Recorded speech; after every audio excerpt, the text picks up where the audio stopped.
Welcome back to Tiny Talk Show, the tiniest talk show on television. How are you, Dave? I'm great. How are you, Raistlin? Oh, I'm fantastic. Oh, that's wonderful. Let's get our first guest up here. December Mills? December? General Mills? Come along. The microphone's right there. Make sure to speak up. Probably have to bring it down like 3 or 4 feet. Oh. I'm the innocent third party. Whole child was Innocent. So, our first question is, what is it like working with Dan?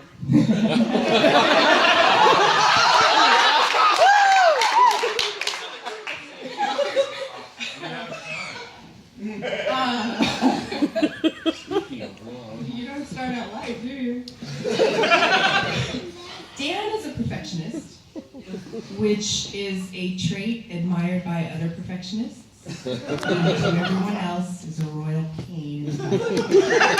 But his gift is being able to hear a musician or a vocalist and really truly bring out their best. So he's tough, and he doesn't gloss things over or present things in a very flowery way. He'll just look at you and go, "You're flat, fix it." So, but it's good. I think we make great music. So. Sounds like there's a little tension there. So.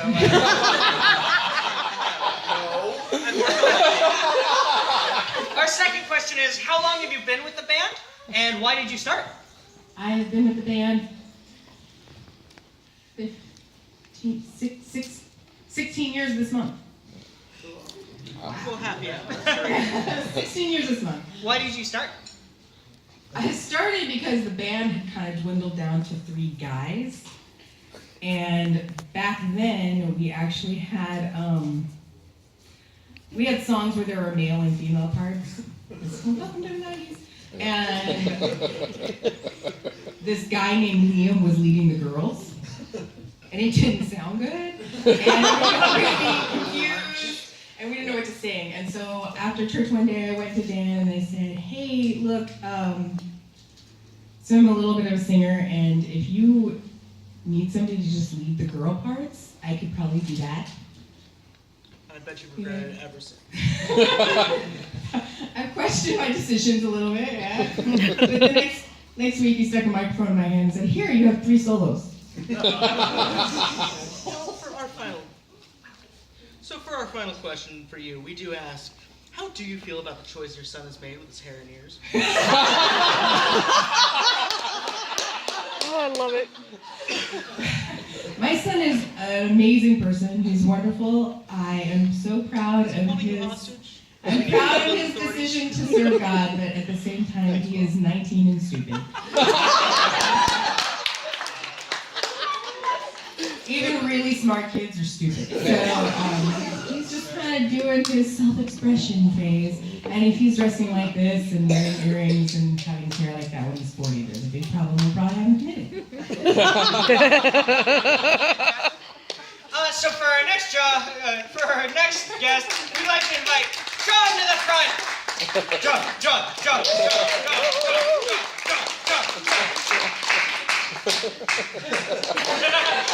We got about halfway there. John.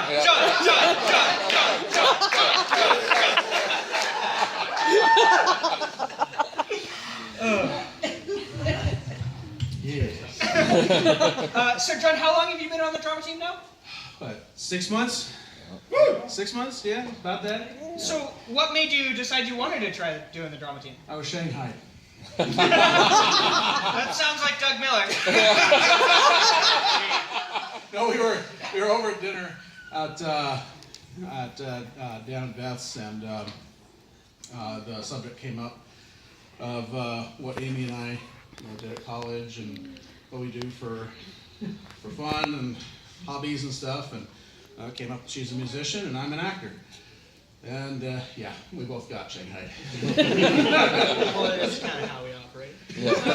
So for my next session, what's it like working with Doug Miller? Lieutenant Mills. Well, I did get paid before this. So. No, actually, it's really a lot of fun. I like that he gives us a lot of freedom to explore with what to do with the sketches and skits on the mornings, and really encourages us to just be ourselves and have fun with it, and at the same time really drive home that there's a certain message that we want to get across.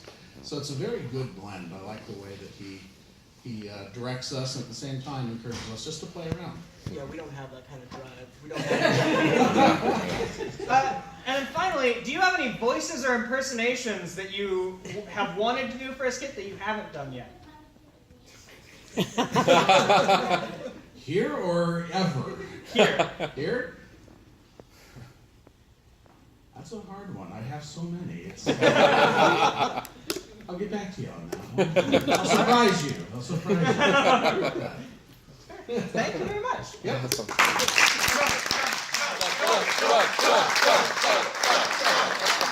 our last guest, the proprietor of this little what would you say, chaos? Yeah, Mr.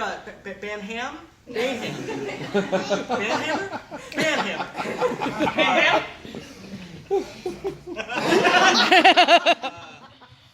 So, my first question is, where did the name City's Edge come from? Were you, in fact, on the edge of a city? We were in fact, and we are now, strangely enough. We were on the edge of Rockwood and Gresham at the time.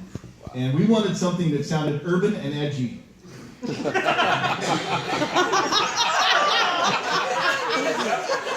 was 90s. And since we're right now on the border of Beaverton and Tigard, two teeming metropolitan areas, we can still be called City's Edge. Great. And our next question is, what's the process of making a sermon like? I used to really stress out about sermons. I would have most of it together and then just not feel right about it, and I would go to a coffee shop that was open late, and I would drink coffee, and that would really help the stress, of course. And I would walk around the streets, typically in Northwest Portland, and just praying, saying, "Oh God, give me something. This is no good. I don't know if people are going to like it." Now I just don't care. Like we all go down the road some. No, actually, it's gotten easier. It has gotten much easier. I've learned to kind of trust God with it and realize that every time He comes through. And the process is like, I love to read the passage many, many, many times. And so just kind of get a feel of like, as if this letter was written to me, or this was written to me, for me to read, just as a normal book or something, and just get a feel for it. And then I kind of write some notes down. Maybe I get an idea, and hopefully before Doug needs the outline, I get an idea. But typically we write exactly about that time. And then I look at some commentaries, and we discuss it as a preaching team, and that sometimes brings some inspiration too, and that's probably more of an answer than you really wanted there, was. Oh, that's great. No, that's perfect. Our final question for this little segment is, Dan, do you miss your hair? How many hours? You know, that's a great question, and thank you for bringing that up, because nobody ever notices that I'm bald. And so I'm not used to anybody saying anything like that. Me either. You know, it is really, you know, it's strange.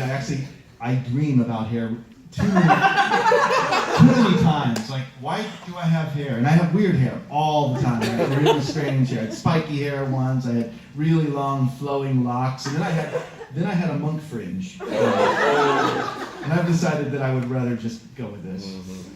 How many hours a day do you cry over not having hair? No, I'm guessing at least 3. I don't cry. There is much less maintenance, aside from a little waxing. It's much easier. All right. Thank you very much. This has been Tiny Talk Show. Join us next week where we discuss whether or not Yetta is the Zodiac Killer.